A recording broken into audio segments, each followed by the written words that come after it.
Tingnan natin si Mama Mary. Tamang-tama, malapit ng kanyang birthday. Anong merong puso si Mama Mary? Number 1, a loving heart. Palakpakan natin si Mama Mary, ang mapagmahal na puso. Tandaan ninyo, hanggat ang puso ay nagmamahal, kayang pasanin ang lahat. Hanggat ang puso ay umiibig, kayang batahin.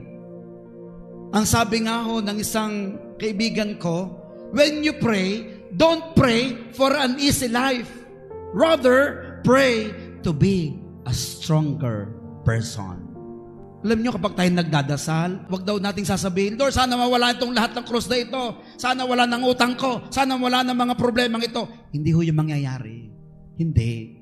Alam nyo, pag tayo nagdasal with a loving heart, Lord, sa kabila ng bagyo na aking naranasan, tulungan niyo po na ako'y maging matibay at malakas. Na makayanan ko ang lahat.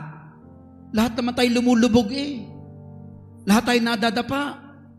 Pero, ang puso, kapag galit, masama ang loob, puno ng poot, diyan tayo magsisimulang magreklamo. At marami tayong makakagalit. Kahit hindi kagalit-galit, nakaaway na yung kapitbahay, nakaaway na yung kabilang baryo, ang daming nakakagalitan. Dahil minsan ang puso ay nakakalimutang magmahal. Alam mo ninyo, ang labanan sa mundong ito ay hindi pahabaan, kundi sa bawat sandali ng ating buhay, linisin ang ating puso para matutong magmahal. Yan si Mama Mary. Alam ko yung ating mahal na ina, nagpasan din ng krus. Nasasaktan din siya. Kapag tayo lumalayo, kapag gumagawa tayo ng kasalanan, grabe ang pinagdadaanan ni Mama Mary. Nung si Jesus ay pinapako sa krus, grabe ang kanyang naranasan. Isang ina, nakikita ang kanyang anak na pinapatay. Ganon katindi, pero nakayanan ng lahat sapagkat she has a loving heart. Palapakan natin si Mama Mary, a loving heart. Pangalawa, bukod sa loving heart, a humble heart. Sabihin ninyo, humble. Malakas, humble. Yun po'y galing sa salitang humus, nang ibig sabihin, ganyan yan salitang humility, humble, humility. Salitang Latin na humus. Saan gagaling yung salitang humus? Ang ibig sabihin ng Latin na humus, sand or soil. Ibig sabihin, putik. We are human being, kaya tayo galing sa putik. Nagkakaproblema tayo kapag tayo nagiging palalo at mapagmataas. Minsan, sa dami nating narating at sa dami nating hawak, minsan, hindi na nakatungtong ang ating paa sa lupa. Kapag ang ating paa hindi na nakatungtong sa lupa, tayo nagiging mapagmataas. Dahil ang tingin natin sa ating sarili mapagmataas, di ang tingin natin sa iba'y mababa. Kaya tayo yumayabang, palalo. Ba't ako maghihirap? Ay, hindi ako pwede maghirap. Ba't ako susuko diyan? Hindi. Ba't ako susunod sa iyo? No way. Ba't ako magdadasal? Kaya ko naman ang lahat. Palalo. Marami sa atin ay palalo. Kaya minsan, binibigyan talaga tayo ng mga problema. Akala mo kung sino?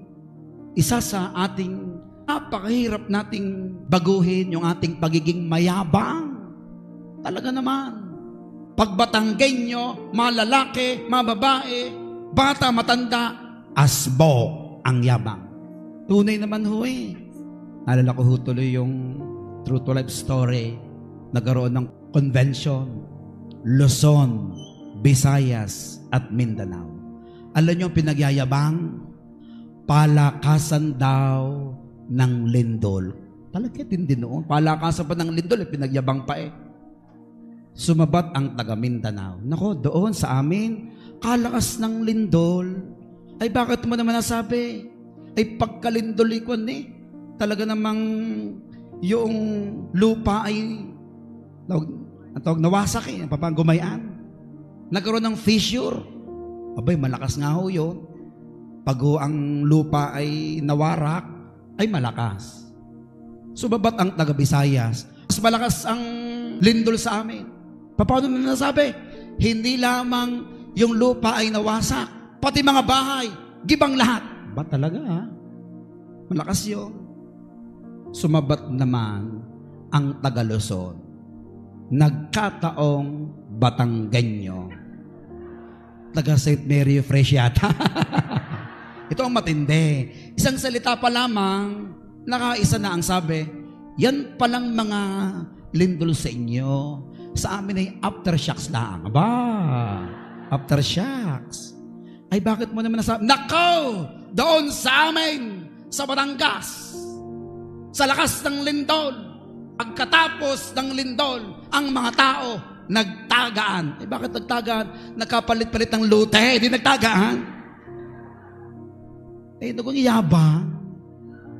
Kaya sabihin natin sa ating katabi, bawas-bawase ang yabang. Bawas-bawase. Bawas-bawase naman. At dagdagan ang kabanalan. Palapakan natin ang Panginoon. Kaya tamang-tama, ang ating Mama Mary, a humble heart. Tingnan ninyo ang ating puso. Alam nyo, karanasan natin yan minsan di tayo patatalo. Para lamang magpayabang. No way. Tayong mga Katoliko Kristiyano, we must learn to be humble. Pangatlo at huli, ang puso ni Mama Mary, always a grateful and generous heart. Ay di pag sinabing grateful, laging nagpapasalamat. At kapag nagpapasalamat, kamag-anak ng grateful ay yung generous heart. To thank is to think of the blessings of the Lord. Di ba tayo pwedeng magpasalamat sa Diyos? Kaya sabihin nyo sa inyong katabi ng malakas, sabihin nyo, salamat at buhay ka pa. Salamat at buhay ka pa. Yan.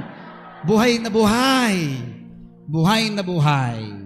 At dahil buhay na buhay, ay ang Diyos laging nagbibigay sa atin ng pagkakataon para magbago at gumawa ng kabutihan. We have received so much from the Lord. Ang dami. We count our blessings.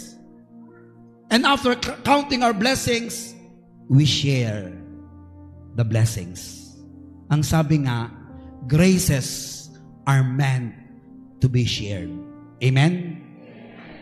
Kung hindi tayo magbibigay at iisipin natin, ginawa ko ito, akin lang ito, bahala kayo sa buhay nyo, yung grasya, hindi grasya, nagiging disgrasya. Tandaan ninyo.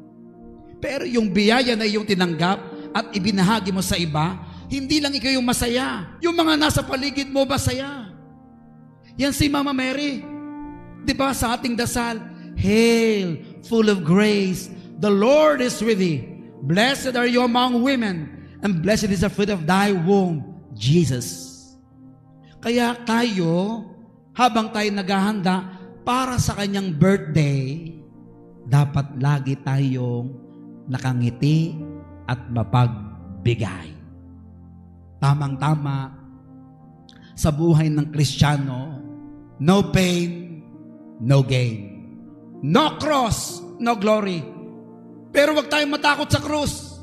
Kayang-kayang batahin, kayang-kayang pasanin kung tutularan natin ang Mama Mary. 3 puntos. A loving heart, a humble heart, a grateful and generous heart. Sa ngalan ng Ama at ng Anak at ng Espiritu Santo. Amen.